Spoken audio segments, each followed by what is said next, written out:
Shooter's full.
Oh, yeah, good morning and that, but it's Uncle Lou here, though.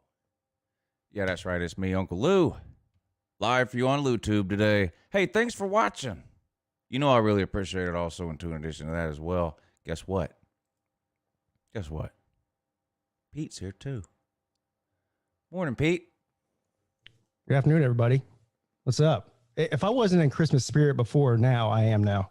Man, that was a good song, right? It was great. They did that good. I love live versions of some of those songs with the full orchestra and all. I think that was at a church, probably based on some of the other lyrics they added in. But yeah, that was good. That's my favorite Christmas song. What's your favorite Christmas song? It's a good question. Mine's Little Drummer Boy. Always has been. Yeah, I don't know, man. That's hard. I don't know if I have a favorite one. I'm pretty blessed. I'm gonna tell a story tonight on the night show, so I'm not gonna give it all away here. But I'm so lucky to do what I do and to be in the position that I'm in, and hasn't always been the case. Right. There's been a couple of times, really, in my adult life where like Christmas time now, I'm able to. There's been Christmases where it was a struggle, and I feel extremely lucky to be in the place I'm in now. But, not everybody is in the place I'm at now. There's people that are in the place where I used to be, but I've been there too. But anyway, I'm going to talk about that some on the night show tonight. But well, that's good. Yeah, we all have a lot to be thankful for. Yeah. I know you have kids, a wife. I have the same thing. What was it? Was it 2 years ago? I know your mom died around Christmas. Yeah. About this time, she died on the 18th, one week before Christmas. Yeah, that's a tough time to lose. Some, I mean, there's no good time, right, to lose a mom. But my mom's getting up there in age. She's not in good health. She's 80 or 70. She just turned 79, and so I'm waiting for that to happen. But yeah, there's a lot to be thankful for around this time of year, for sure. You can always count on the comment section to keep us in the mood. Spike Nelson says his favorite Christmas song is "Florida Man Takes It in His Bum Bumpa Bum Bum." I like some of the Adam Sandler Christmas songs. Hey, is it? I mean, I don't know if I want to say this. Well, I'll just say this. Is it unmanly? That's the term I'm going to use. Is it unmanly to like "All I Want for Christmas Is You" from Mariah Carey? No. Okay, good. No. All right. One of my favorite Christmas songs is the one where the kid's mom is dying and all he wants to do is buy her a pair of shoes. Have you heard that? Oh my God. How about Grandma Got Run Over by a Reindeer? That's a pretty good one. Well, that song about the shoes, man. If you're driving down the road and that thing comes on, you almost have to pull over. Yeah. That song's rough. And they made a movie. I don't know. Maybe if you've seen them, they made a movie on that song. I don't know if they made a movie about the song or if the song came from the movie. I don't know. But they made a movie about that. And I've seen the movie. And every time that song comes on now, I can't help but think about that. It's awful. But that kid, man, running around on Christmas Eve with a bag full of nickels or something, trying to buy his mom a pair of shoes. She's dying, she's at home dying.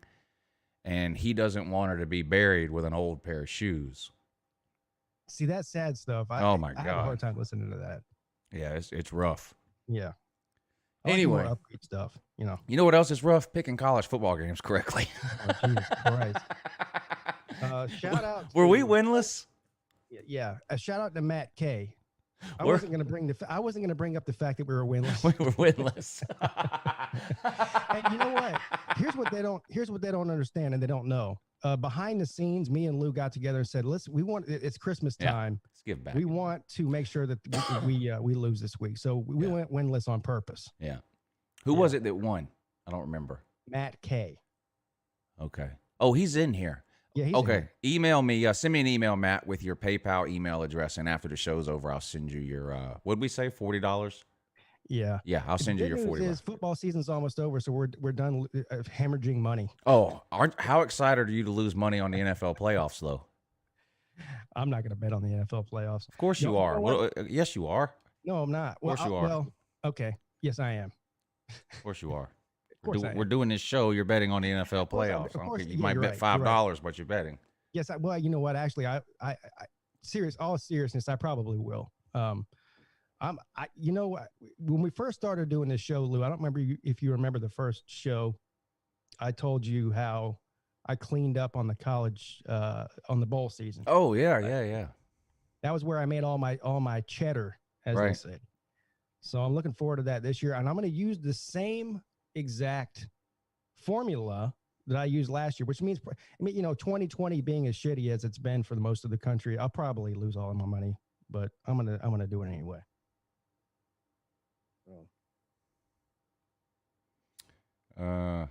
Do I sound okay, by the way? Because I got a new microphone, and this is literally the first time I've used it, and sounds good to me. We'll have to let the people in the comments. Well, I guess if nobody's saying it sounds terrible, then well, what did you get? Fine.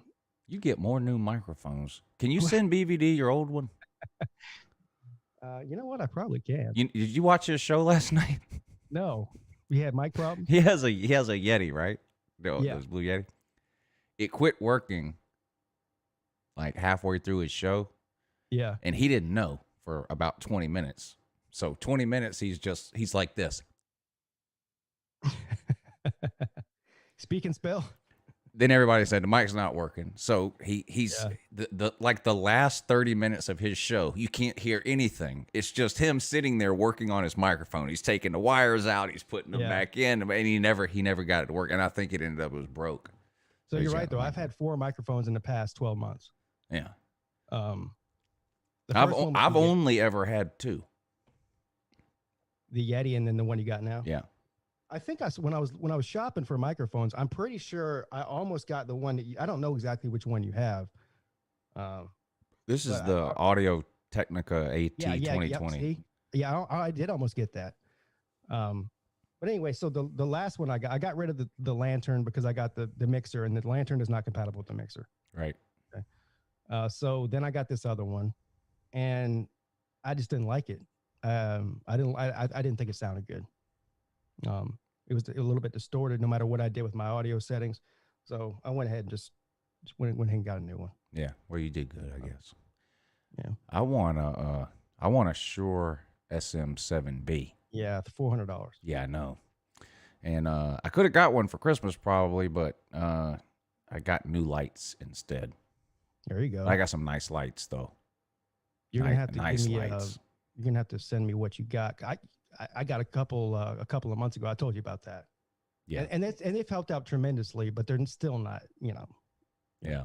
I got I just sent the link to Mrs. Lou and she bought it. So I don't actually have it yet. It's under the tree, but it's 3 lights, LED light panels, three of them.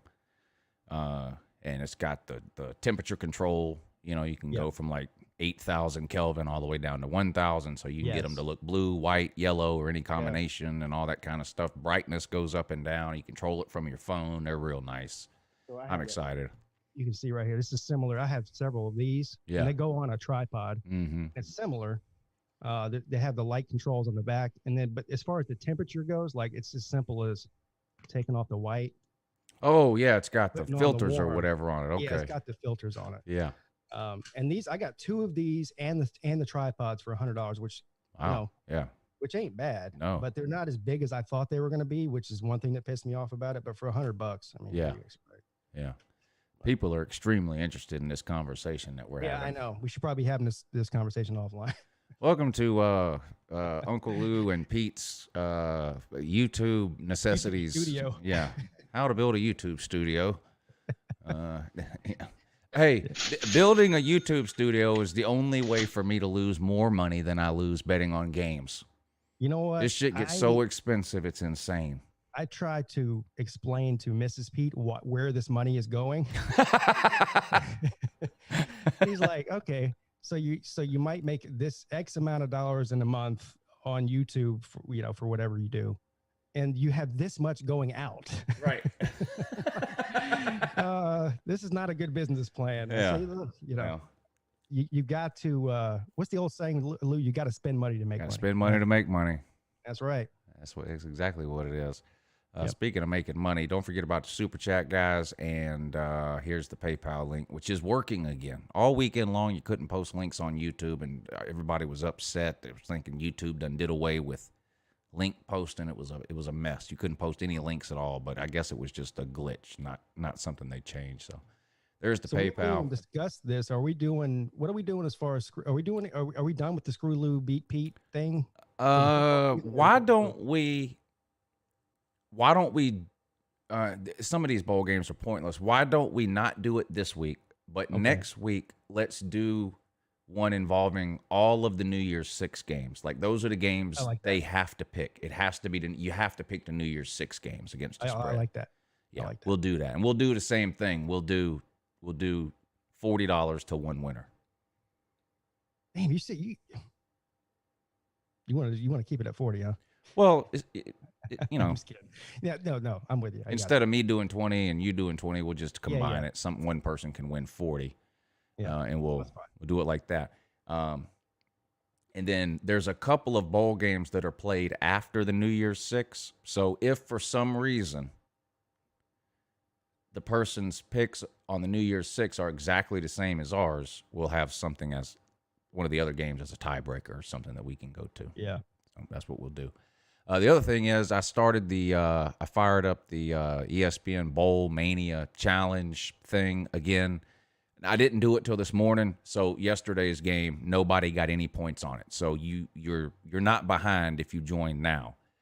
But a bunch of people joined this morning, and there's games today. So if you don't join today, you will be 2 games behind because there's 2 games being played today. But I added the link to the description of this video right here. So if you want to join the Bowl Mania Challenge, it's free to join. There's no spreads or anything involved. You're just picking the winners and losers of the games. And we've done this for 3 or 4 years on this channel. And whoever wins at the end will win something. I don't know what that something will be. We'll figure it out at the end. But so am I eligible to enter that? Yeah, enter that. Yeah. Okay. Right, I will. It's a private group, so there's a link in the comment section, and the password and all that is in the comment section too. So everything you need not the comment section, the description. So everything you need to join up on the LouTube Bowl Mania Challenge is in the description of this video. Click the link, get yourself signed up, pick the winners of these bowl games, and we'll see how everybody does. All right. With that being said, Uncle Lou already bet on one game today. Uh-oh. Yeah. I know which one it was. I'm guessing it was Central Florida and BYU. Yep. But you're not going to believe what Uncle Lou did, though. You took Central Florida on the money line, just like Pigskin Pete's about to. Uh-oh. No, I didn't. Oh, shit. You bet on BYU? Did I do the wrong thing? After picking against BYU just for laughs all year long, are you telling me I did the wrong thing today? But I took BYU -6. Well, I mean, clearly I think you did the wrong thing because I'm on the opposite end of that. I actually might not take it on the money line like I just said, but I've definitely taken the 6 points. Now, tell us your philosophy that you mentioned earlier that you used last year. What is it? It's I mainly bet all over-unders. Unless I really like the regular point spread.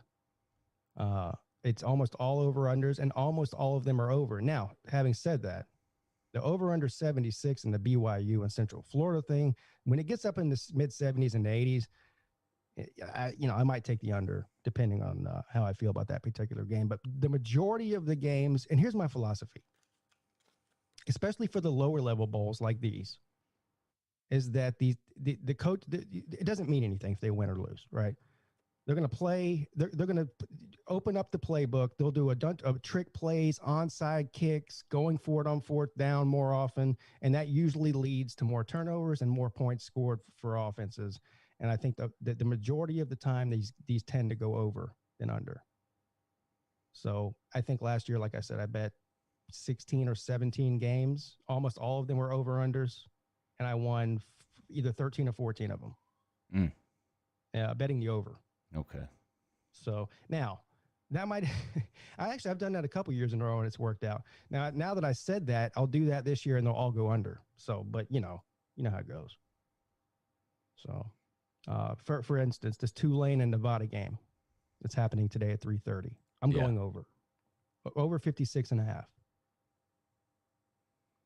even not knowing much about these two teams, just based on the fact that it's in the mid-50s and these teams have nothing to lose. And I expect to see a lot of points scored. Very unscientific. Tulane and Nevada. Nevada's favored by 2.5. Boy, I made a killing on Tulane already once this year to the tune of $900. Remember that? Yeah, that was the one that you went. You got trolled and you bought into the troll job. Yeah. Tulane was like a, I don't know, 9-point underdog or something to SMU, and the guy made me so mad. That was Tulane, and they covered. Thank God you won that thing. Imagine how mad you'd have been if you lost it. I know. Yeah. Tulane and Nevada. You know what? I'm going to take Tulane again.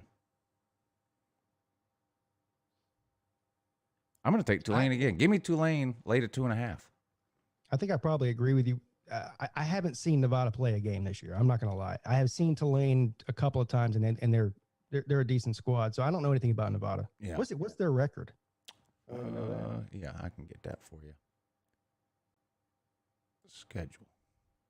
See a couple of people in here saying take Nevada as the underdog. Tulane and Nevada. Nevada is 6-2, sir. Third in the Mountain West. Do I need to change my mind in that? I would Tulane 6-5. What am I doing? Well,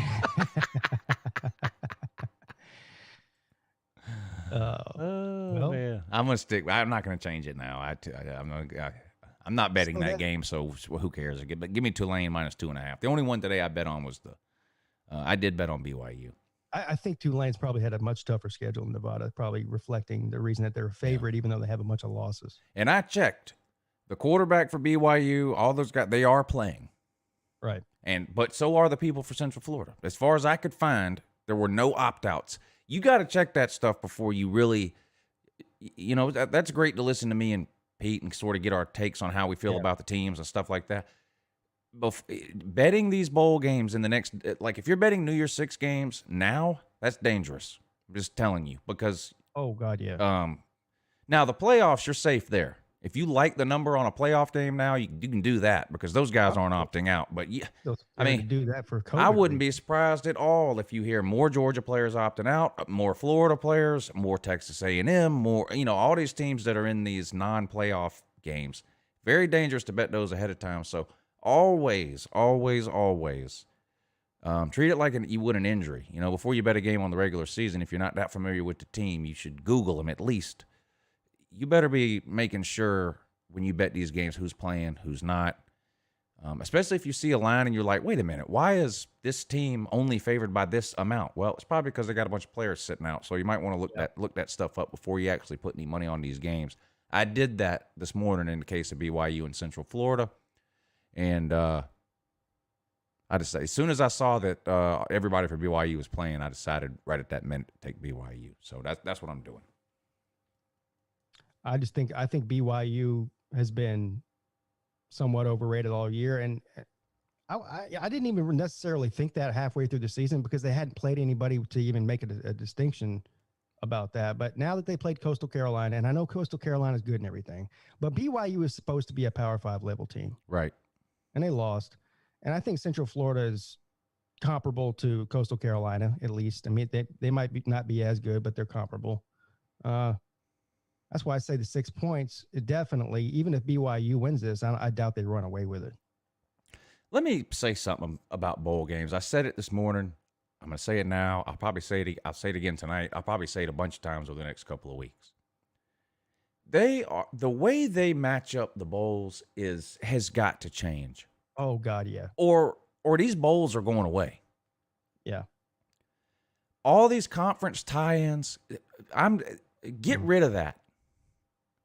That is killing these bowl games. The playoffs hurt. The playoffs did hurt the bowl games. I admit that. I don't like to admit it because I still like bowl games. But I admit the playoffs did hurt the bowl games a little. But what's hurting the bowl games more is that no one gives a shit about who wants to watch Georgia Southern and Louisiana Tech? There's no Nobody. reason. And even some bigger names, if you keep scrolling. Marshall in Buffalo. Why? Marshall had a great year. Let them, especially this year, everybody and their brother made a bowl. Let Marshall play South Carolina. Yeah. Or Virginia Tech. I don't even know if Virginia Tech's in a bowl. I'm just saying. The worst one to me is Liberty and Coastal Carolina. Well, that's a regular season game that you don't reschedule regular season games and put them in a bowl. Right. Like, I mean, Coastal Carolina against I don't know, Oklahoma State or whatever. Yeah, let us answer some questions. Get some questions answered here. We're not going to know how good Coastal Carolina wins this game by 40. Exactly. No one's going to blink an eye. Exactly. Put them up against Texas A&M. Put them up, yeah. Put them up against, or even forget the New Year's Six. Put them against Auburn. Yeah.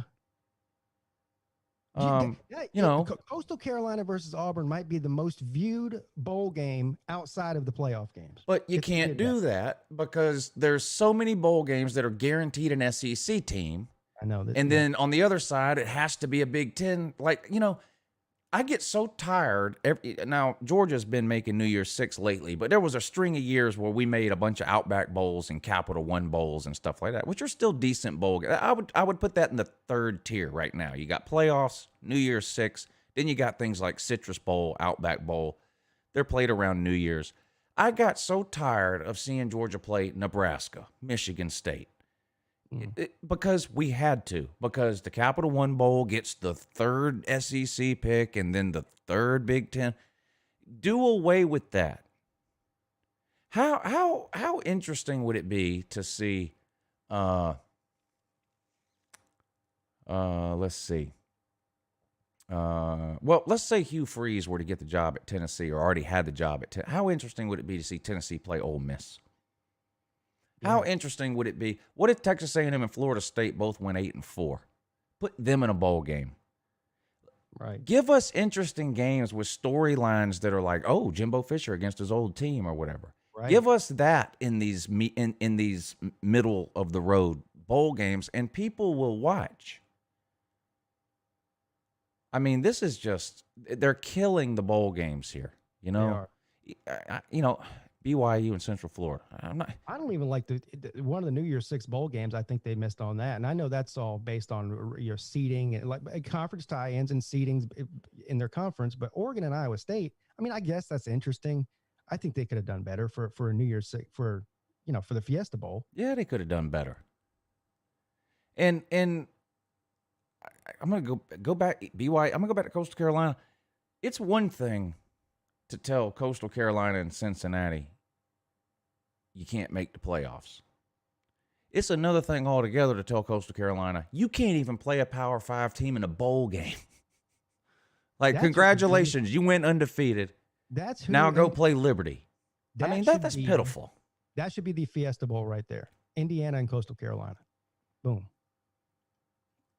Or Indiana, Cincinnati. That's really what a Coastal Carolina should be mad about. Not that they're not in the playoffs.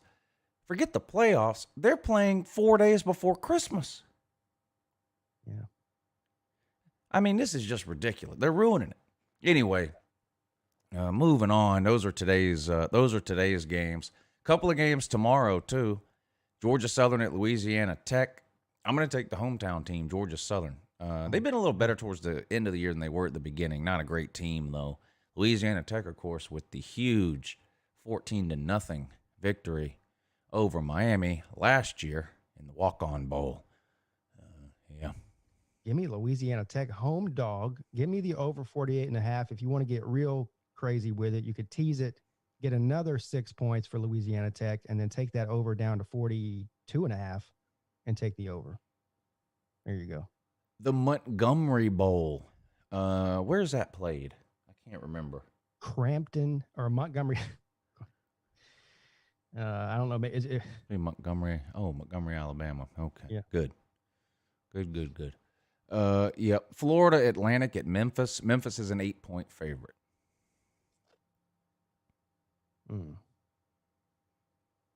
Again, over 50. I'm surprised that line's that low. The over under. Yeah. I don't know about the line. I mean, I don't know about the betting spread, but give me the over 50 all day.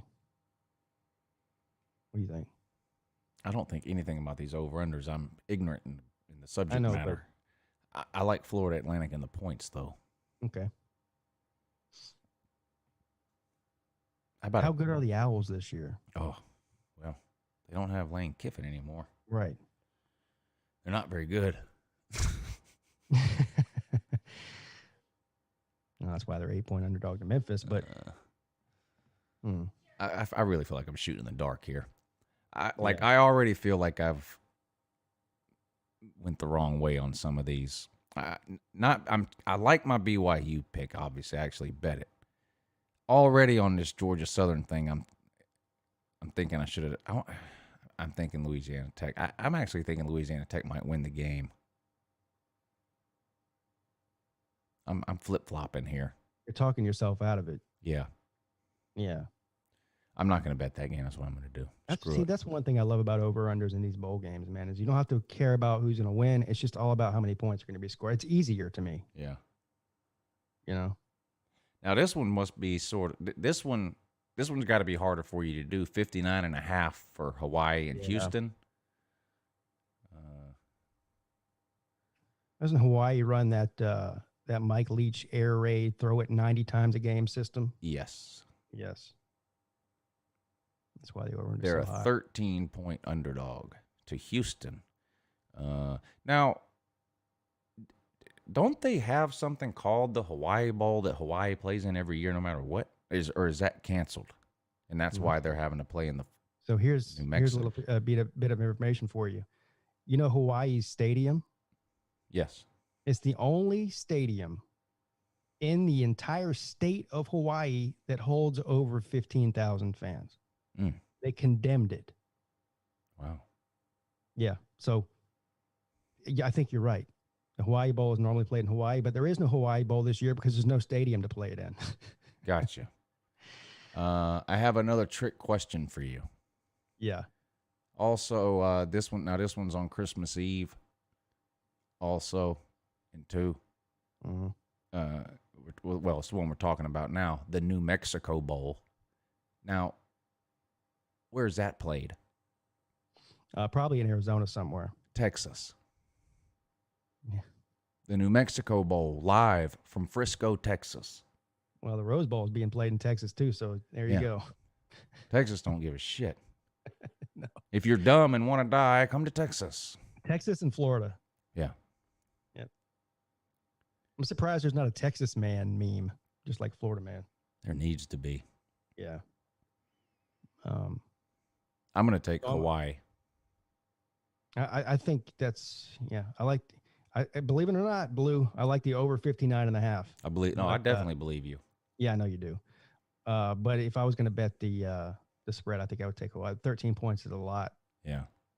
The only thing I would say about this is Hawaii having to fly literally halfway around the world for an away game. Right. How long of a flight is it from Hawaii to Houston? I don't know. And are they already there?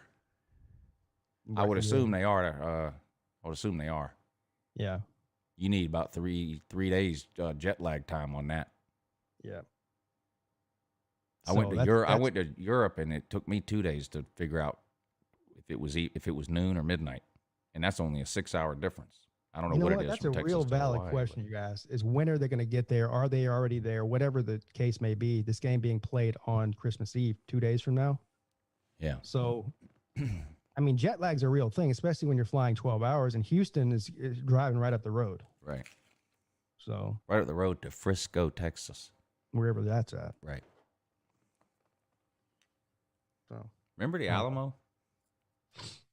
I don't remember that. I remember the movie. Remember the Alamo. Yeah. You excited about your $600? I've already spent it. Okay, good. So it better get here soon, otherwise I'm going to go into debt. Yeah.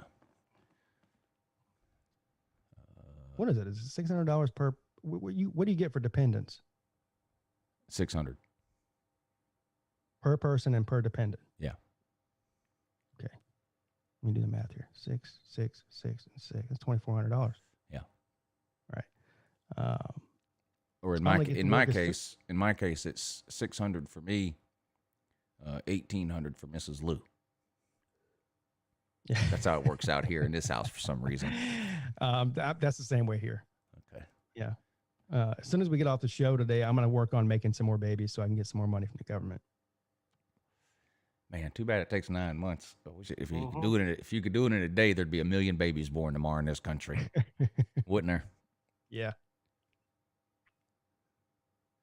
I've already seen pictures on Facebook of families, and over each child, it has a $600 mark.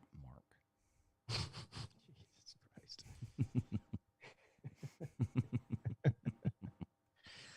$600, man. What a slap in the face. I mean, you know, Congress they're getting paid $130,000 a year to argue about giving us $600. Yeah. What a shame. Yep. Marshall at Buffalo. Do we normally have a game on Christmas? I guess it depends sometime like might have even been last year. Christmas might have been on a Sunday or something. I don't know. And then so it's the NFL instead. I don't know. But right. Marshall at Buffalo. Buffalo's that team that's got that running back ran for 8 touchdowns a few weeks ago. Yeah. Broke all the records. And of course, Marshall. When I went to Marshall, they were undefeated. They have not won a game since. You cursed them. They've lost every game they've played. They were 7-0 when I went there. Now they're 7-2. You'll never be invited back. Right. I went to Ohio State. The next day, half their team had the Rona. Man, you're just traveling all over spreading Christmas cheer, aren't you? Yeah. I haven't listened to the CDC guidelines. So what are you going at here? Are you going with Marshall still? Marshall made me a lot of money the first couple of months of the season, but I don't understand what's going on with them. Buffalo, that guy might run for 10 touchdowns. I'm going to take Marshall in a 3.5. I don't think they can they really go 7-0 and then lose their last 3. I'm going to take Marshall. Give me and I want the 3.5 points though. I like the over 53.5. The Buffalo running back, if he scores 7 touchdowns, will exceed that on his own. Yes, so that's all we need. But yeah, between the two teams. That would be. No, but seriously though, doesn't that over/under seem low to you? I mean, just think about it. Marshall's their problem is defensively, isn't it? It's not offensively, from what I know. I don't. I mean, I like their quarterback. I don't know what their problem. I didn't watch their last 2 games, so I don't know. I just know that they lost. So I don't know what's going on. If you're Buffalo, do you just hand the ball off 80 times to that one guy? Make him stop him? That might be the plan for real. Yeah. This is why people watch this show, for this sort of insight. Yeah. I mean, you're not going to get this kind of insight on ESPN. Well, I haven't watched Marshall, but right. But give me Marshall. At least we're honest with people. Yeah, I mean, at least we're honest that we don't know what we're talking about. We're not trying to pretend we're something. This is what makes this show great, honestly, Lou, is that we're just like the people in the comment section. Yeah, it's like when people come on our channel, like this probably happens to you too, happens to me all the time. And I go, this guy thinks he's some kind of an analyst. No, I'm a college football fan yelling into a phone. What the hell is wrong with you? Yeah. I'm no different than you. The only difference between me and you is I upload my meltdowns. That's it. That's it. I'm no analyst. I'm just a fan. Right. I'm no gambling expert either. I just watch a lot of college football and like gambling on the games and like talking about it. That's all. This guy on my live stream the other day came in. Oh, he was an Ohio State fan, clearly, because some of the things he said. But this guy just clearly a Clemson fan. I go, what gave it away? Right. Was it the giant Clemson helmet behind me, or the Clemson hat, or the Clemson sweatshirt? Yeah. Nothing gets past you, buddy. Yeah. You're a genius. I didn't mention it, but when we first started the show, there was somebody in the comment section saying something about how stupid I was for picking Northwestern plus 20.5, or basically what they were laughing that I got the game wrong, but they got the entire meaning of plus and minus wrong. Like they don't even know that. Yeah. Right. You know, but ha ha ha, I picked Ohio State. I wish I could scroll up far enough now to find in fact, let me see if I can. Probably the comments probably too far up for me to find it now. It was really towards the beginning of the show. I know who it was that said it. It was that mentally challenged Georgia Tech nerd.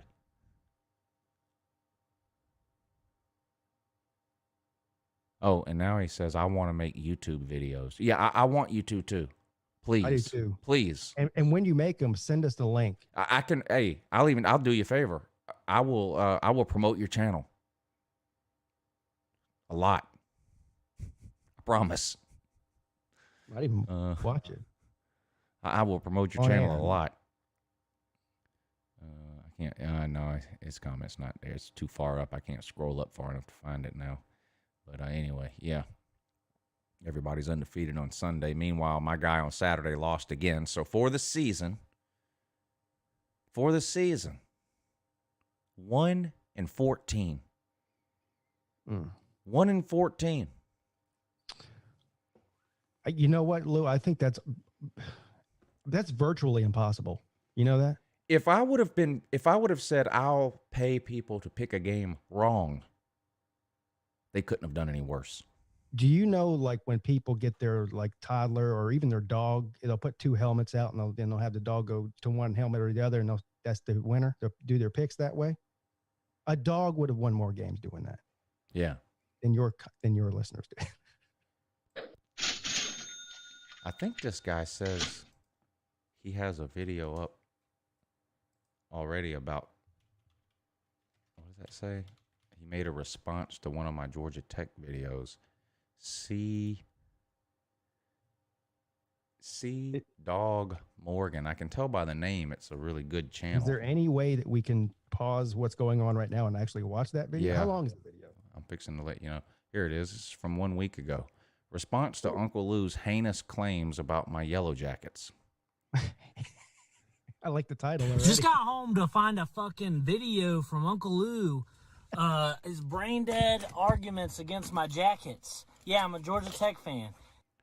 Does he play for Coastal Carolina, this guy? It looks like it. Do you play for Coastal Carolina, sir? Nice haircut or lack thereof. And Uncle Lou wants to talk shit about... You're supposed to, you know, people should be able to see your ears. Fucking about Jeff Collins and my team getting blown out last night. They didn't get blown out. They didn't. If you watch the video, Uncle Lou says some things that just aren't true. Anybody who watched the game would know that what he say. You sound stupid, Lou. Nothing you say is true. Okay, we didn't. What was the score? 34-10. Nothing you say is true. Get blown out. We had half our damn team missing, and we were able to keep it within 1 and 2 scores the whole game. Okay? It was a late fourth quarter score that put them ahead and made it the final score. The game was much closer than the score. The hell kind of camera angle is that? What's he trying to achieve there? Is he in the comment section? Oh, yeah. C Dog Morgan, is that his name? But what were you trying to achieve there with the holding the phone above your head and turning it sideways? What was that? I think he's going for the whole Christopher Nolan Inception. Oh, time, space, manipulation. I'm thinking about turning my camera sideways. Actually, I don't like the way it looks right now. So. Look at this. What a season. What a season they had. Look at that.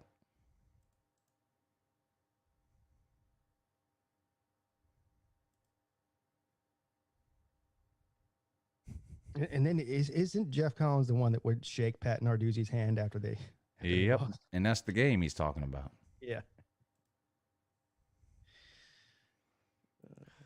Should we Should we watch more? I mean, I could watch that all day, but it's up to it's your.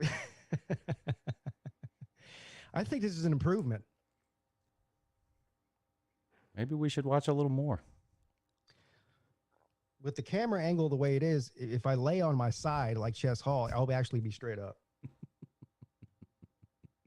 Think about doing that. That way I'll look like I'm standing, but I can rest comfortably.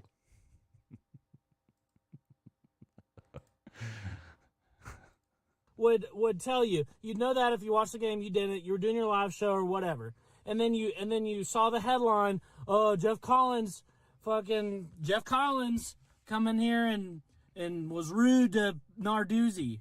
Fuck Narduzzi. His players are out of control.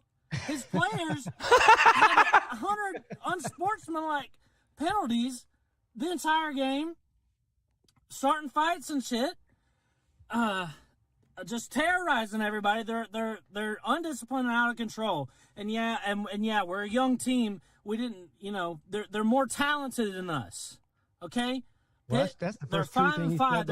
They're not a bad team by ACC standards. And we were able to hang with them, a young year 2 Jeff Collins crew. They're not a bad team by ACC standards.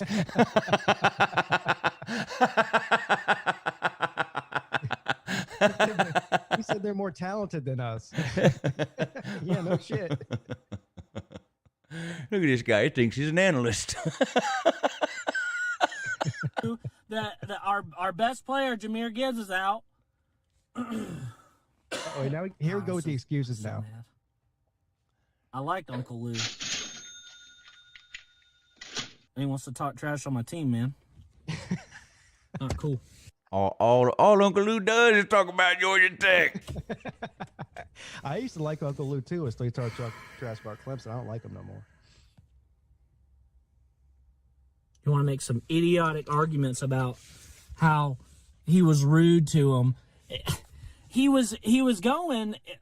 Again, if you watch the game, you'd know the refs basically cost us the game with phantom pass interference Excuse number 2. and all this bullshit. They basically cost us the game. They were the dumbest horrible reffing. And Jeff Collins was on a tear. He was going. He wanted to. He didn't care about whatever Pat Narduzzi. He wanted to go and tear into the refs for losing us the game. I don't blame him. He's sticking up for his team.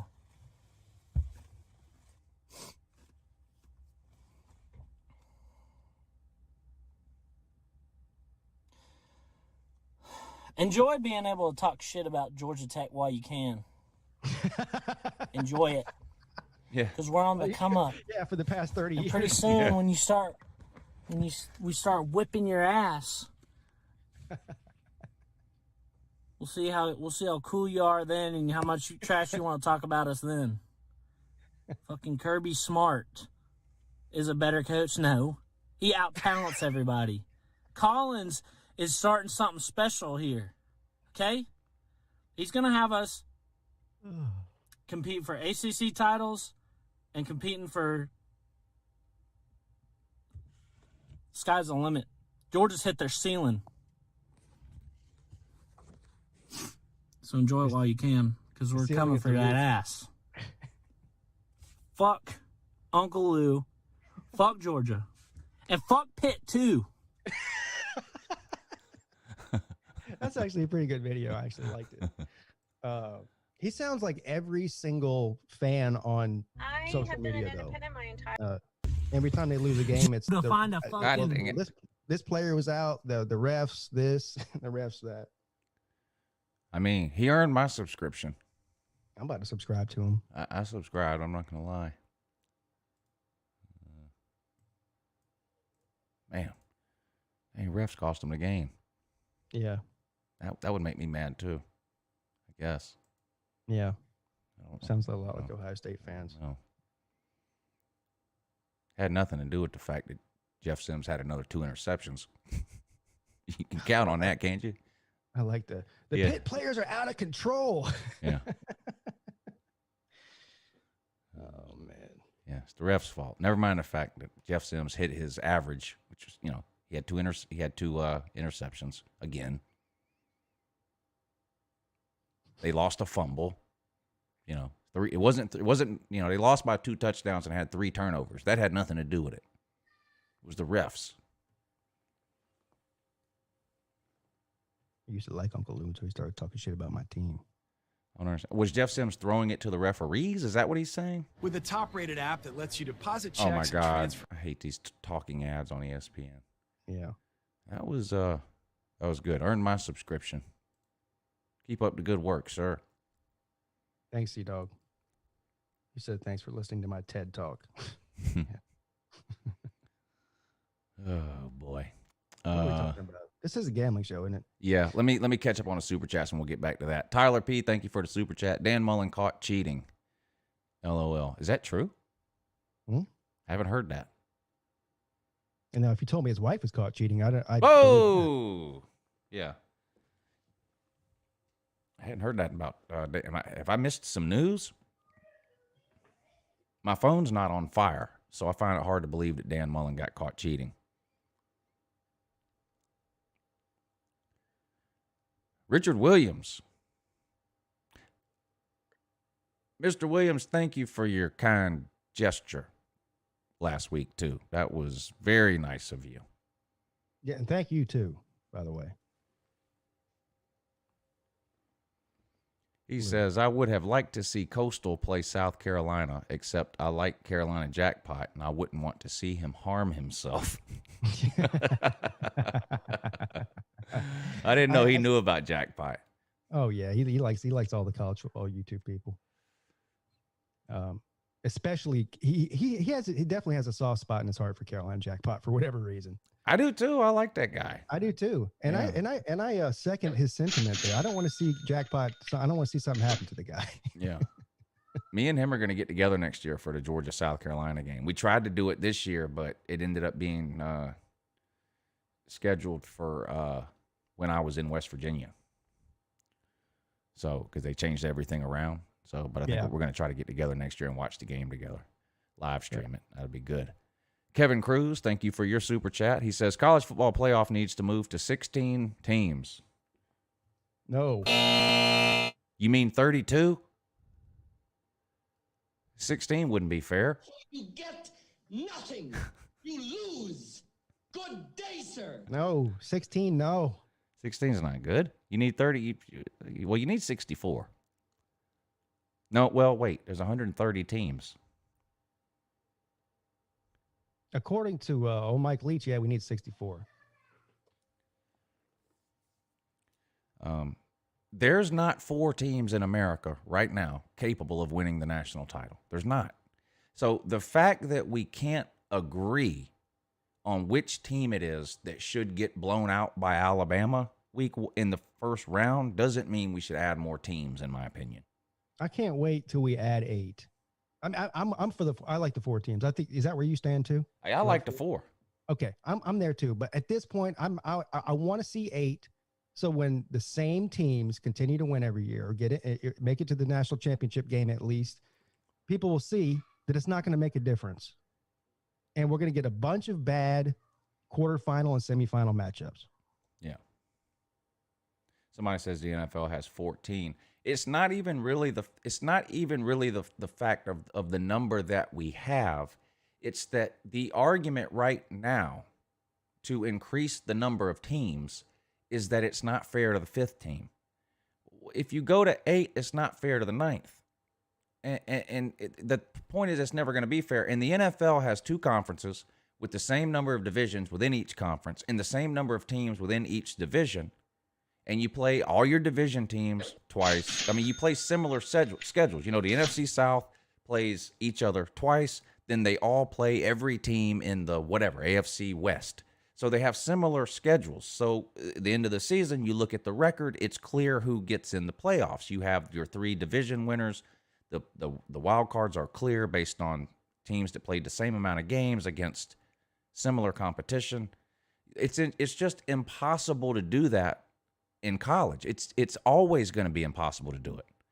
And the fact that we can't decide whether Notre Dame or Texas A&M should be the team that gets blown out by doesn't mean we should add another 3 teams. If if you want eight teams, that shouldn't be a reason why. It shouldn't be, well, Texas A&M should be 4th instead of Notre Dame, so now we need 8 teams. But see, That shouldn't be your argument, because either one of those teams would get blown out by Bama. Right. That's the exact argument they use, though. Oh, more teams need a chance, is what they tell me. So you're telling me Cincinnati's got a chance to beat Alabama? No. If you put Cincinnati in and gave them the 8th seed, they play Alabama first. Okay? Let's pretend for a second that they beat Alabama. Guess who they would play in round 2? They would play the winner of 2 versus 7, which is Clemson. Right. Okay? On their best day, could Cincinnati compete with Alabama or Clemson? Maybe. With 2 weeks to prepare leading up to the start of the playoffs? Maybe. They're not beating any 2 of those teams in back-to-back weeks. That's the argument against the group of 5 to start with. It's not that a group of 5 team can't compete in a one-off situation against a great Power 5 team. UCF versus Auburn 2017. Cincinnati, I expect to put up a good game against Georgia. If Cincinnati had to play Georgia, who's the 4th best team in the SEC, and then Tennessee, who's one of the worst, and then Auburn, who's middle of the road, and then Texas A&M, who's 2nd or 3rd, they'd be lucky to be 2-2 if they had to play those 4 games in a row. Never mind the fact that they would have to play 9 of those games in a season. It wouldn't happen. And it wouldn't happen in the playoffs either. 6 years of the playoffs so far. How many times has the committee got it wrong? I'd say they've got it right almost every year. And you know what proves it? Because all these people say, well, if we're going to do it this way, we should just go back to the BCS system. Well, according to the BCS system, because they still put that out, it just doesn't matter. They've picked, I think, 5 out of the last 6 years, the BCS has had the same 2 teams in the national championship that actually went there via the playoffs. Yeah. And the year that they got beat up the most is when they put Alabama at 4 in 17 when they didn't even win their division. Yeah. And look what happened. So they did their job. Their job is to put the best 4 teams. Bama was clearly one of the best 4 teams, as proven by the fact that they won the national title. I mean, look at LSU. Last year is a great example of why I think the playoff system is great. I mean, that was their first year playing in the playoffs, and they were the most dominant team, and they ran through everybody like a hot knife through butter, and they won the thing. Now, they're not great this year, but does that mean that I'm just pulling a name out of a hat here. Let's say Oregon, right? We both think Oregon's got a great team, but they're just not living up to it. Who's to say Oregon next year isn't the LSU of 2019 and just goes out there and destroys everybody and wins a national title? It's certainly possible, you know? Yeah. And he even continues on with his comment. Texas A&M and Notre Dame could settle this on the field with a 16-team playoff. Well, no, they couldn't. 4, which is Notre Dame, would be playing 12, whoever that is. Yeah. Texas A&M at 5 would be playing whoever 11 is. So that wouldn't be settled on the field. Now, if you had an 8-team playoff, then yes, Texas and Notre Dame would be playing. You can't even have a 16-team playoff logistically in college. It's impossible. I mean, you'd have to shorten the season to 10 games. But otherwise, you're playing into February. College is not playing 15 games, or 16, 17 games. It's not happening. The regular season would probably go to 10 games, and conference championships would go away. Right. Is what would happen, and you would start the playoffs the first weekend of December instead of having conference championship games. Yeah. I don't know. It's all right though. You know what? Whatever. 8. Although I don't like it, I think that should be the max. If they want to do 8 and just to make everybody feel better and feel like they have a chance, you're going to get the same outcome. I mean, I'm not talking down to the guy. His opinion is in the majority. Yeah. We're in the minority. Most people that I hear from want more. I don't. I think it. Yeah, you know, I've been saying this lately. I'll say it again. Who's the person that left this comment? Kevin Cruz.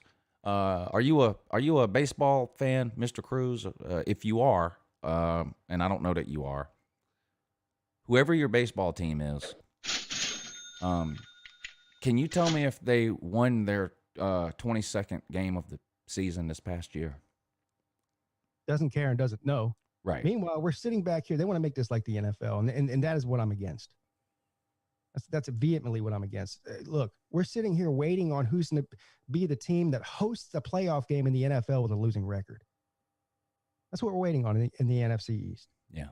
Is that what people want college football to look like? 4 lost teams in the playoffs? Come on now. Bluegrass Sports Media says, why does the Power 5 even play if they have no shot? It's a joke. Sir, you're a Kentucky fan. Why does Kentucky play? I mean, they play to play. I feel and I'm not against a group of 5 giving the bird to the Power 5 and starting their own playoff. I'm not against that at all. I'm not against that at all. I think it would be a good idea. Oh, I'd love to watch that. By the way, if you're a player, I think it would improve recruiting to some of these schools, some of the top level group of 5 schools, because would you rather go be the star player on a national championship hunting team in the group of 5 or be the 3rd string defensive back for Kentucky? Right. I know which one I'd choose. Yeah. Slim Shady, thank you for the super chat. He says, Uncle Lou wouldn't know a football bat if this pokey nerd hit him with it. Mm-hmm. Aaron Boy 405, thank you for the super chat. He says, Mark Johnson here. C Dog Morgan is correct about everything. This same Mark Johnson who picks Kansas to win the national title every offseason. Yeah, he's a genius. C Dog Morgan, thank you for the generous super chat, sir. He says, thanks for the laughs, Lou. No hard feelings. I'm a huge fan. But I got to defend my team. I got you a Tech Mini helmet on the way. Good morning. Look at that. You do have to defend your team. You're 100% right. That's the only that's in fact that's the attitude everyone should have. Exactly. When I trash talk their team. Defend your team. You know, don't tell me my wife is fat. That you're doing it the right way, C Dog Morgan. Yeah, although he did say he didn't like you. Well, video. I used to like Uncle Lou until he started trashing my team. Yeah. But we know we know that's not true. And it's a little late now, but make videos next season. It's hard for me to sustain in the off season, and I've been doing this for 7 years. People, start making videos now. I'm not telling you not to, but don't get discouraged because I saw that you only have the one video. Keep making videos. Don't get discouraged though.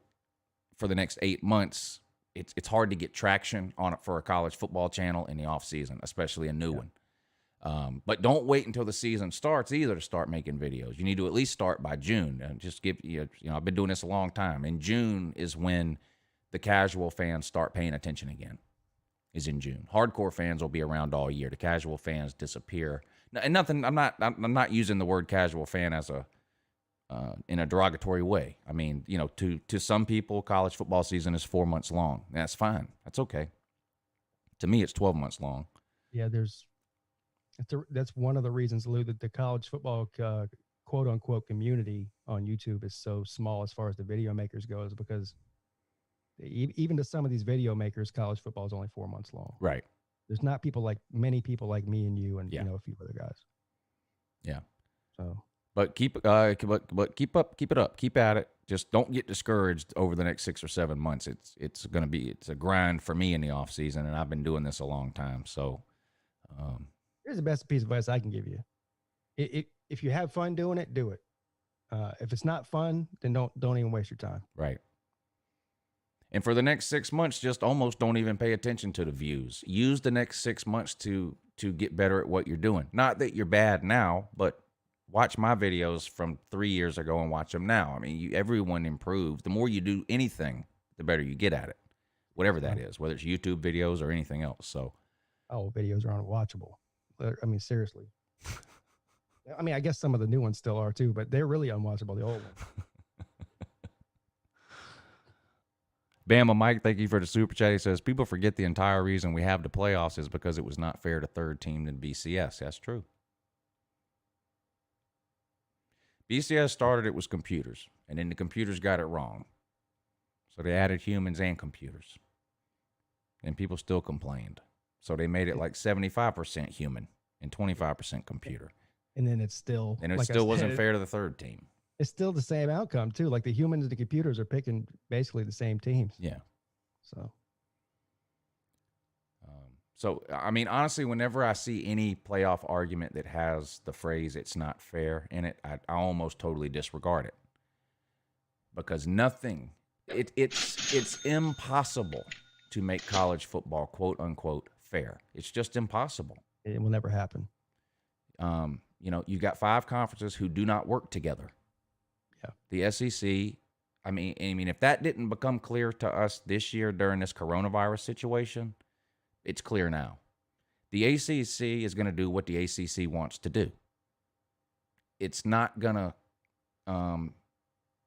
partner in any way with the SEC. And the SEC feels the same way about the ACC and the Big 12, and the Big 12 feels the same way about the Big 10. These are 5 completely independent leagues almost. And they're, it's never going to be fair. We hear it now, like these, who is it? The Pac-12 and I guess the Big 12 and the Big 10 play 9 conference games. The SEC and the ACC play 8. Those people think that's the only reason Clemson and Alabama win national titles. Right. It's because they play 8 conference games instead of 9. I mean, and we know that's not true, but point is, quote unquote, it's not fair. It's not fair that the SEC plays Louisiana Lafayette in November. That's not fair. You're preaching. Look, I'm a Clemson guy. You know how long I'm hearing it's not fair that Clemson is good. Never mind the fact if that were true, then why doesn't Clemson have 20 national championships in the past 30 years? Right. They've been playing in the ACC the whole time. The goal should be to win national titles if you're Ohio State. The goal should not be that it's fair.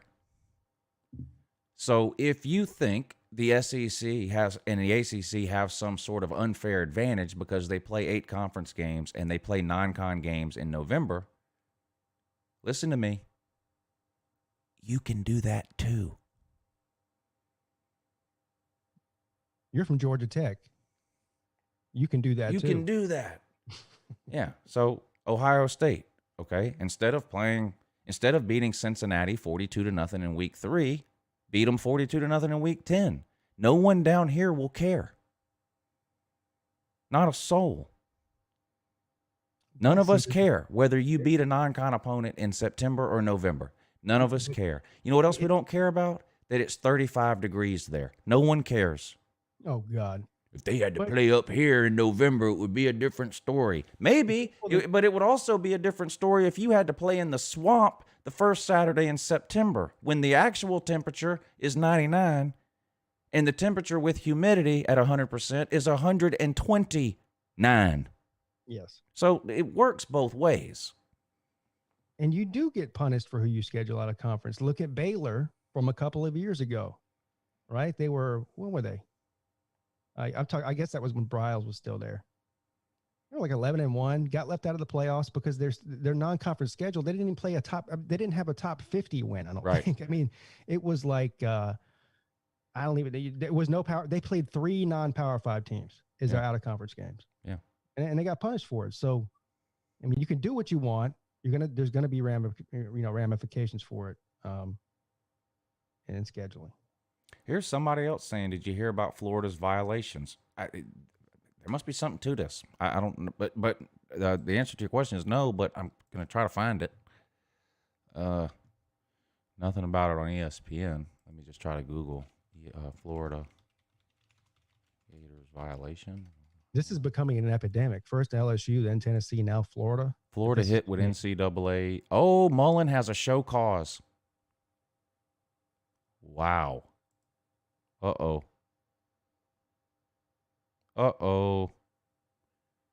The NCAA sanctioned the Florida football program for NCAA recruiting violations, tagging Coach Dan Mullen with failure to promote an atmosphere of compliance. I hate that language. Tell us what The report released Wednesday detailed old violations, and Florida has already served several of the imposed penalties as a result. Mullen, the University of Florida program, an unnamed assistant coach, and NCAA enforcement staff agreed that Mullen and the unnamed assistant coach had impermissible in-person contact with a prospect when they met at the prospect's high school while the prospect was present. Florida expressed interest in the recruit at the time, and Mullen had previously texted the recruit about his plans to visit the high school and his interest in the recruit. The violations were deemed level 2, as NCAA rules do not permit off-campus recruiting contacts until after a recruit's junior year. Florida, as part of its agreement in resolving the violations, ended the recruitment of the prospect in question. Florida will not recruit any prospects from that high school in question in Seattle. Washington? Yeah, through the 21 academic year. Meanwhile, Coach Dan Mullen was served a 1-year show cause, which prevented Mullen from any off-campus recruiting activity during the fall 2020 evaluation period, as well as a 4-day period in fall of 2021. UF also banned Mullen for recruiting for the first 10 days of the January 2020 contact period. This sounds to me like it's going to be a slap. I mean, yeah, this is nothing. They stopped recruiting the kid. That's the most important thing. Yeah. Yeah. I'm not surprised that Mullen got caught cheating and still barely finishes in the top 10, though.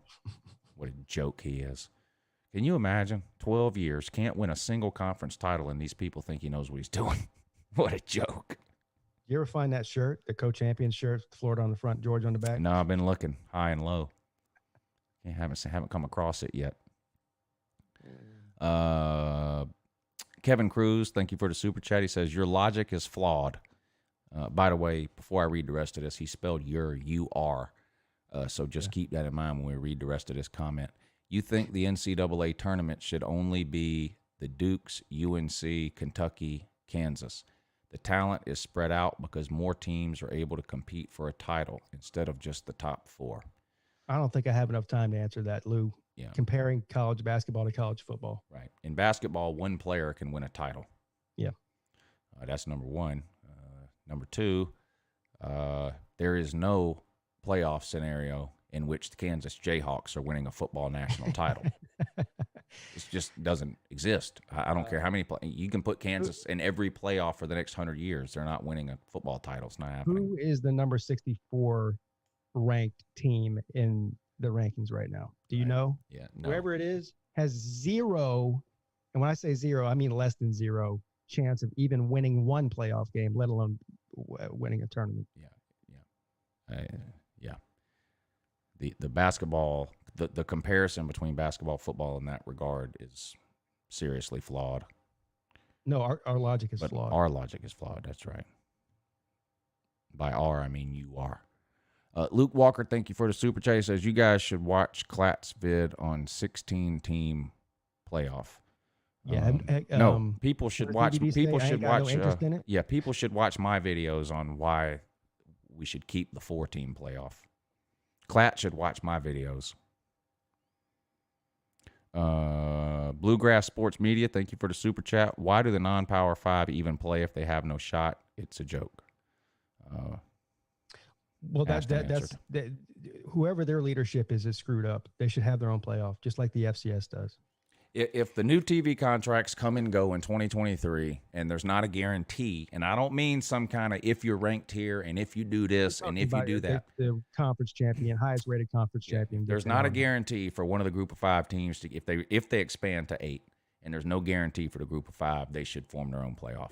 I'm not a big fan of automatic bids, but whatever.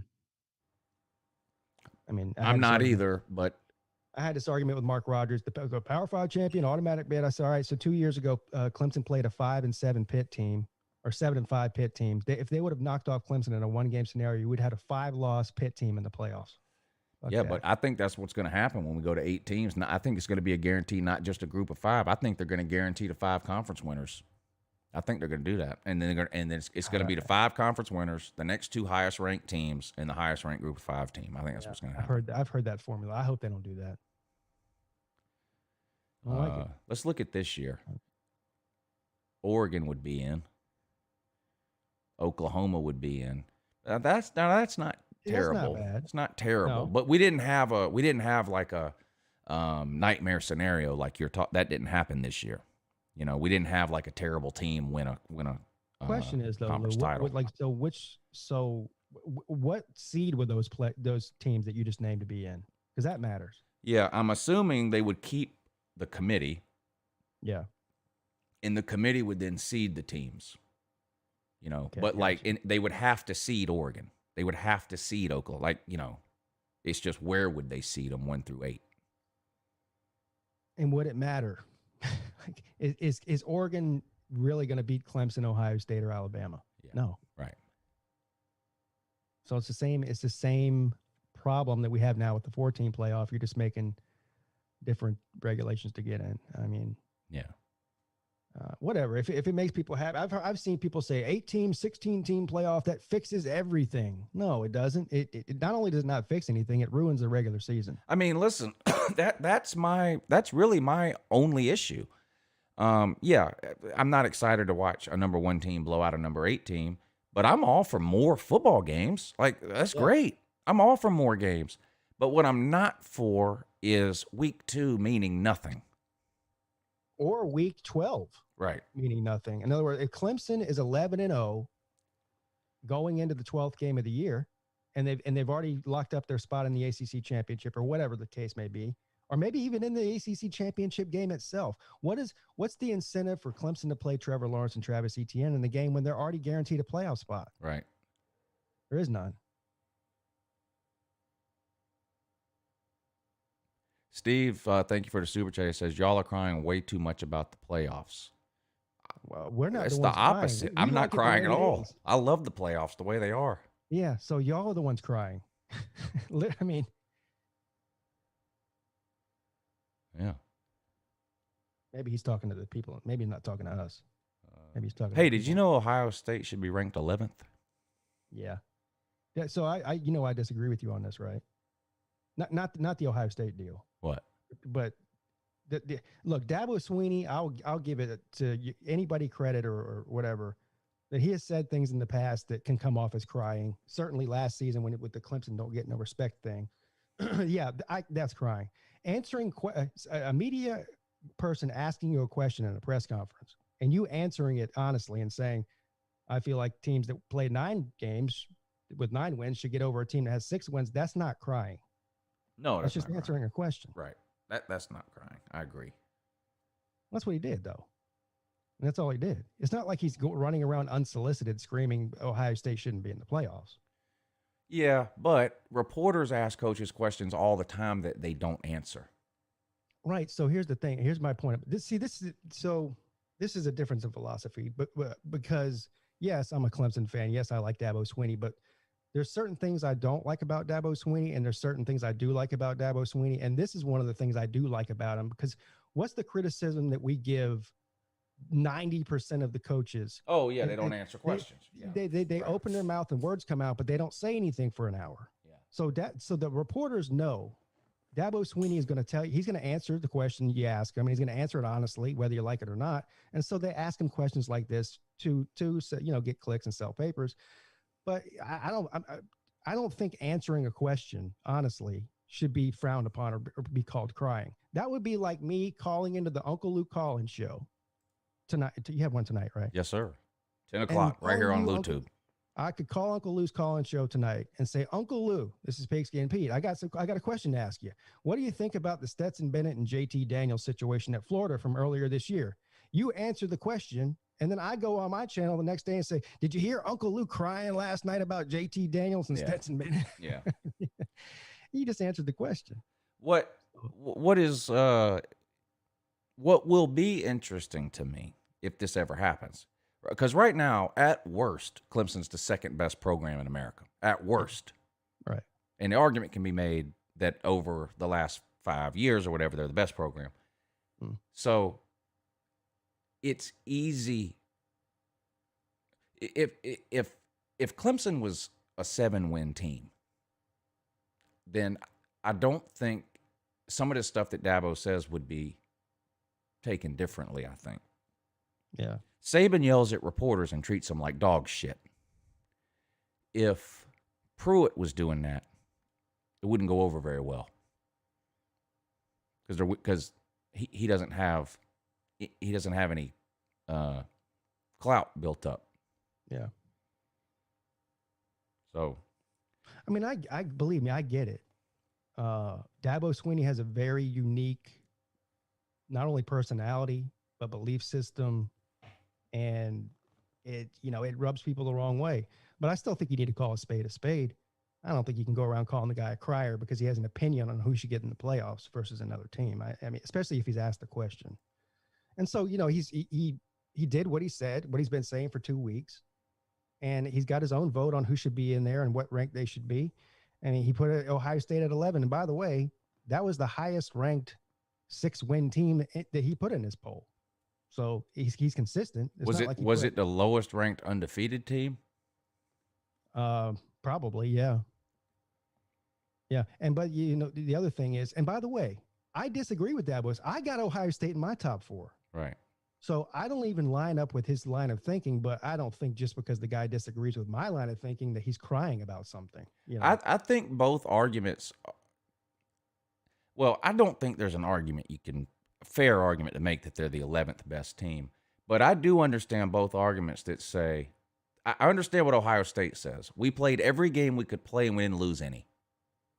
Yeah. I understand that. It's Clemson was COVID. undefeated after 6 games. 2 of the games were canceled through no fault of their own. I understand all that.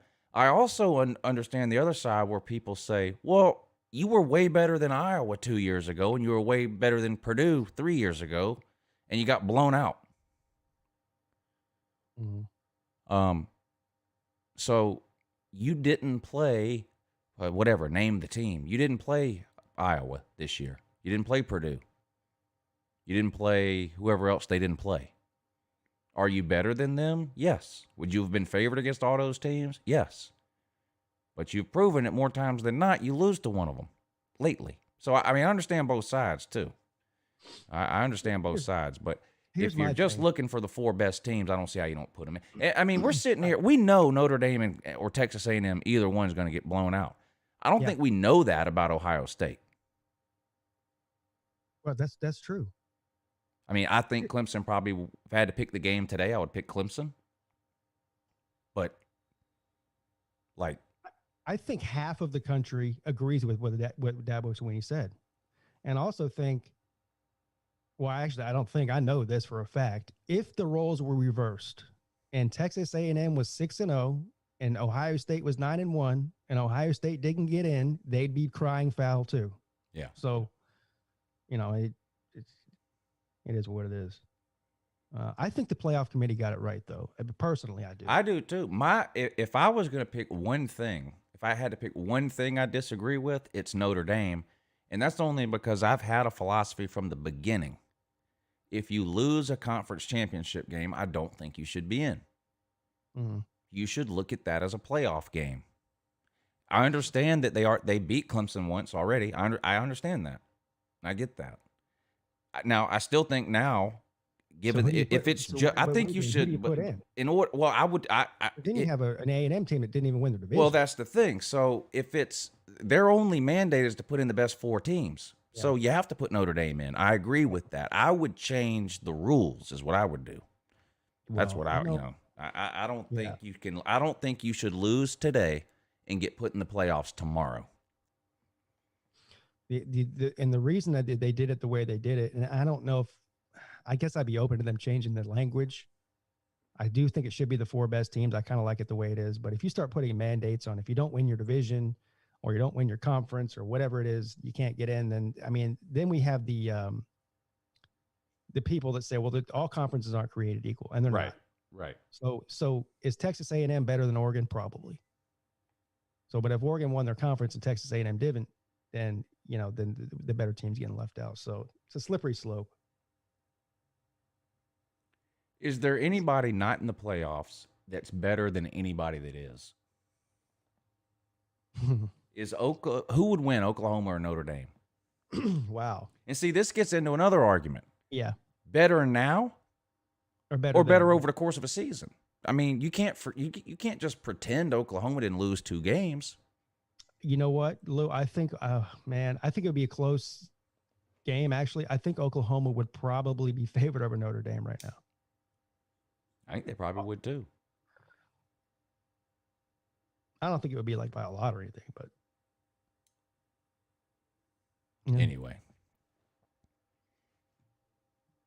And this is another reason why I like the playoffs the way they are.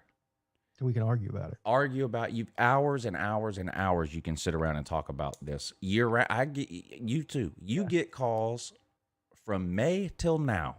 Talking about the playoffs. What do you think? What if this happens and what if that happens and who do you think if this team beats that team and that does this, then who do you think should get in? And it's not even just that. I think, and the problem with the 4-team playoff system, if there is a problem with it, is that people feel like if they don't make it to the playoffs, their season was hopeless. And I'm telling you, as a Clemson guy, I have high expectations based on the recent history.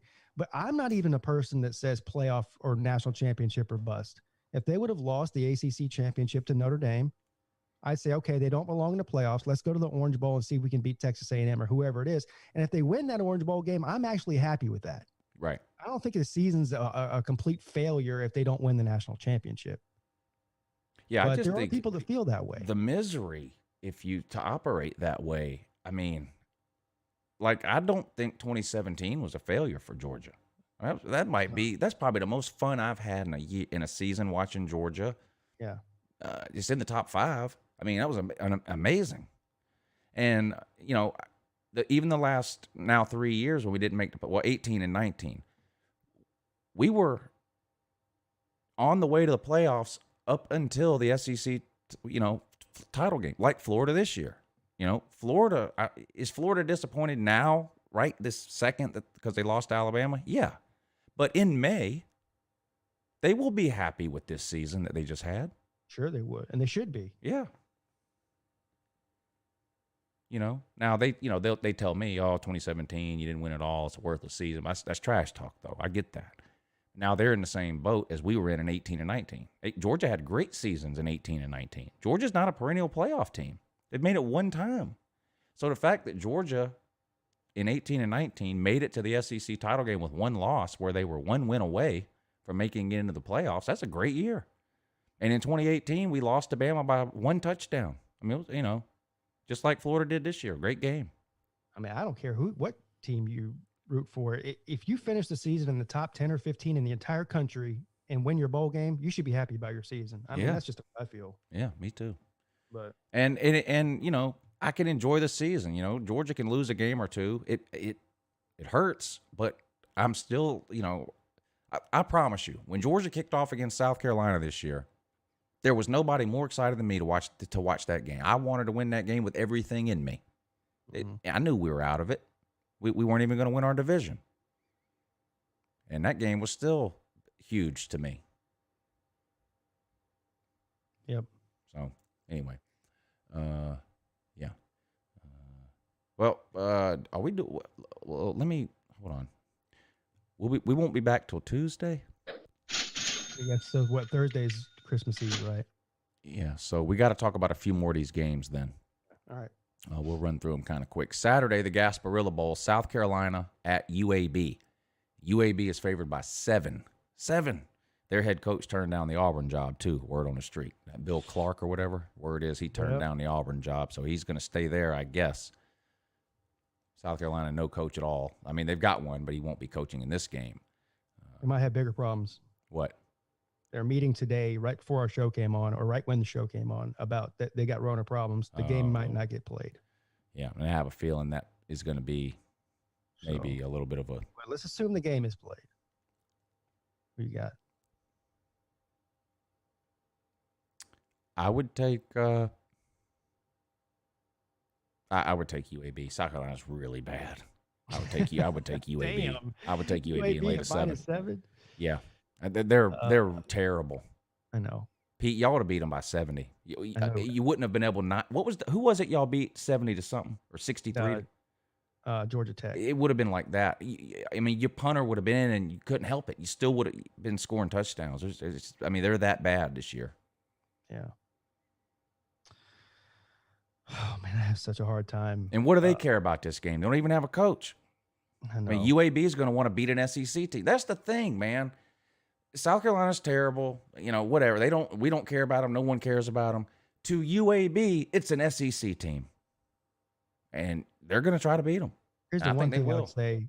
The one thing I would say about South Carolina is a lot of these players are basically auditioning for their starting job next year with the new coach if they're not transferring. It's true too. I don't know, man. I don't like, you know what? I'm not going to even, I like the over. Liberty at Coastal Carolina. Coastal Carolina's a 7-point favorite.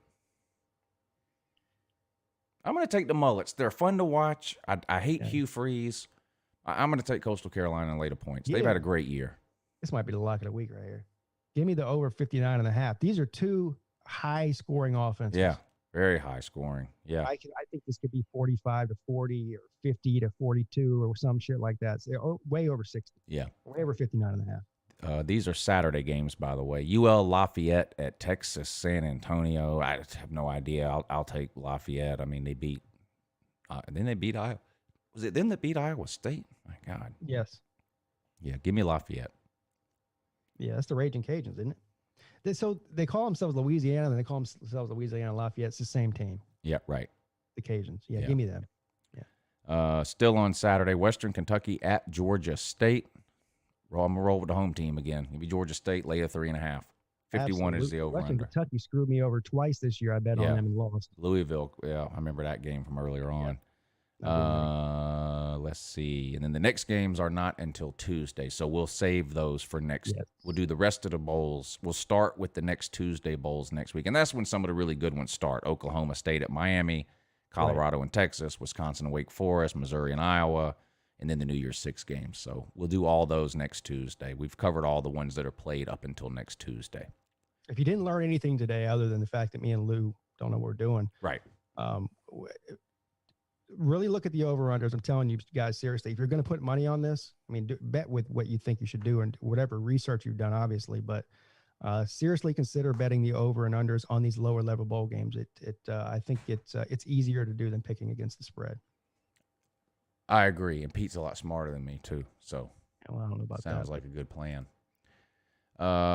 Slim Shady, thank you for the super chat. He says, my problem with Ohio State is outside of only 6 games, they struggled against average Indiana and Northwestern teams. They did struggle against Indiana and Northwestern, no doubt about it. Whether those are average teams or not, I don't know about that. But I'll give them a pass on Northwestern because they were missing so many starters. Yes, true. But the Indiana game, that's a different story. And let's not forget their best player, Chris Olave. Yeah, right. Wide receiver. I mean, not everybody's Alabama, and Jalen Waddle goes down, and you have Devontae Smith standing there. Right. A lot of teams lose their best wide receiver, they'd be hurting. So, and that's not any excuse. Justin Fields played terrible. He's got to play way better, or they don't stand a chance against Clemson. But they were missing a lot of players. Or something too, they say. Yeah, he was supposed to get it X-rayed today. See what happened with that. Yeah. Hopefully it's not broke. It's just a sprain or something, and maybe he can heal up in time. We'll see. Yeah, I want him to be 100% in the game. Yeah. People are excited about that game for obvious reasons. I don't know, it's not a rivalry, but this will be the 3rd time y'all played in the last 4 years. Yeah. And last year's game was great. Y'all blew them out the time before. Was it 31-0 or something, right? Yeah, 31-0. Then last year happened, and then the one before that was in the Orange Bowl in 2014, I think. And then, but yeah, so I mean, it's become a rivalry mainly because they've never beat Clemson, and that just Ohio State is such a prideful program, fan base over history. The fact that they've never beat Clemson just it eats them up. Yeah, and I'm loving every minute of it. Right, right.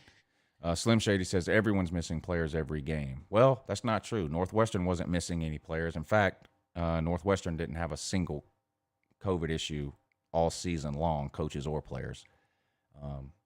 But sometimes players, a lot of teams missed players and it affected them. So, but no, Northwestern wasn't missing anybody. They had no COVID cases all year? All year, not a single one, coach or player. That's impressive. Yeah. I think Georgia falls into that. I think Georgia falls into that boat too. Wow, really? I believe so. If there was, it was never announced. Okay, I got you. And it wasn't a starter because people would have noticed that. Now, did a 3rd string guy have it and we just didn't notice? Maybe. Yeah. But not a single starter, or 2nd string guy on defense because they all play too, had it all year. So they got lucky too. Anyway, let's get out of here. We appreciate y'all tuning in. We're a little longer today since we don't have a show on Thursday. We had a lot of games to cover and a lot of playoff crying to do. Yes. So appreciate y'all letting us get out our emotions here. Shout out to all you guys that tuned in. We really appreciate it. I've had a blast doing that this season, and we still got a few more weeks to go before college football is done. But, man, I've had a blast doing this show this year. I have too. And this was Pete's brainchild, too, so thank you, Pete. And No, thanks for considering me, too, when you had the idea to do it. Of course. Which reminds me, this is probably for an off-the-air discussion. I do want to talk to you on the phone about some things about the show. Yeah. Run some things by you. You know what I'm talking about. Yeah. Okay. Yeah, we'll get that worked out.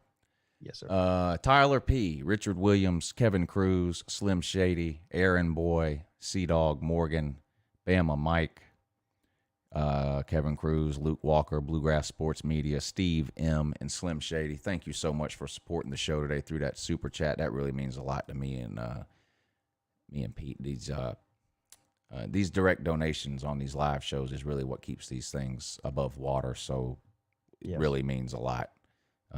So thank you to All those your of you who were able donations to go support straight the to show. the winners of Beat Pete and Screw Loose. Right. Yeah. Everybody that's won all the Beat Pete and Screw Lou contests, really thank you for your donations too. This is like community service work for me and Pete. We're not necessarily getting paid. We're doing it for the love of the game. That's exactly right. That's it. But I hope you guys have a Merry Christmas. If I don't talk to y'all again on my show tonight or whatever, I hope you guys have a Merry Christmas and enjoy the holidays and get to spend some time with your friends and family and all those kinds of things. And it really has been a lot of fun doing these shows, and I look forward to doing some more. Exactly. I will see you guys tomorrow night at 10 p.m. for a call-in show, and that'll be the last show I do this week. So hopefully you guys show up for that. Yeah. And I'll see y'all tonight right here at 10 o'clock for the call-in show. Have a good morning.